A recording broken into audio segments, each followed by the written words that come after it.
August weather that consists of hot temperatures and scattered storms. We're going to have to deal with a little bit of all of that, and we really aren't going to see that change until we get to the fall. When we get that humidity to drop, that's when we'll end up with solid dry days, but it's going to be a while till we get there. The radar already showing some storm activity just south of Bayou Battery and Grand Bay. Big lightning producing storms. Those are going to be showing up in an abundance. We'll go through the graphics, the maps. We've also officially got Tropical Storm Josephine finally on the board as of mid-morning Thursday. We'll show you the latest track from the Hurricane Center as well. If you miss any part of this video, you can rewatch it right here on the Fox 10 News Facebook page. So let's dive in and start talking about things. Here we go.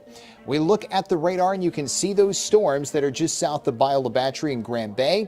They are eventually raining themselves out. Most spots on shore are rain-free, but once we get to lunchtime and move into the afternoon, that's when the number of storms will really start to ramp up. The coverage about 50%. Heavy rain and lightning still the big threats, so when thunder roars, go indoors. And then, just like the last few evenings, once the sun goes down, we'll see the air restabilize and the storms fading away. But you can see in the bigger picture, most of the rain and storms right now are in the Gulf waters along the sea breeze and where the air is more humid. You also got a cluster of showers and storms right around Jackson, Mississippi. But it doesn't look like those are going to be able to track their way through here. We'll keep our eye on those, but I just think until we get to midday and into the afternoon hours, we should remain dry and just hot. Well, here's Josephine. That thing's working its way toward the north and west. It should bypass the Leeward Islands as well as Puerto Rico and the Dominican Republic. But if you missed the morning news, the satellite imagery on this just started looking more and more impressive.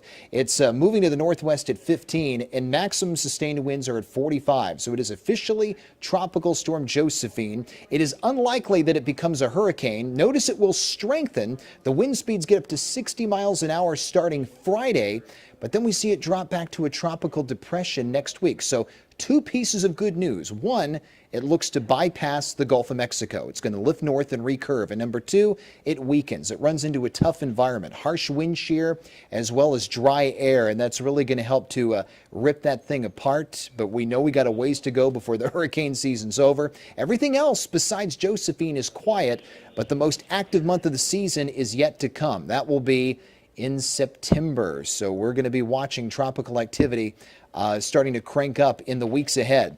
Temperatures for this afternoon will reach the low 90s, but it's going to feel like the triple digits. And you'll have that 50% coverage of storms. The risk will start as we get closer to lunchtime, run through school pickup time, and as a lot of you get off work around 5 o'clock. So let's time it out with our latest Fox 10 Futurecast. Here come the storms. Now, the radar may not look exactly like what you see on the Futurecast, but it does give you a good idea on what the coverage of rain will be. You'll have several dry spots, but you'll also have some stormy spots too.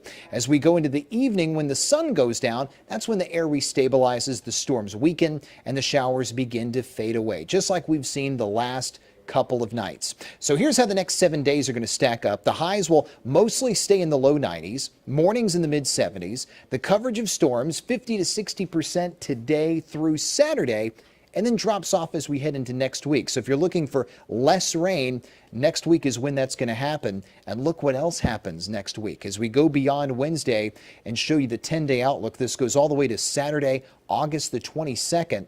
Not only do we trend drier, but the heat levels start to back off. We can actually see mid to upper 80s for highs toward the latter part of next week, and we'll still be in August. So hopefully that verifies. That's a ways off. We know that can change, but that would be fantastic if that's the case. We will definitely be fine-tuning that forecast in the days ahead. I want to remind you, if you don't already, please follow my Facebook page, this one right here with the blue check mark. Just head there and hit the follow button. I can take an infinite number of followers. You can also find me on Twitter and Instagram as well. Thanks a lot for watching this video update. It'll be up on the Facebook page all day long.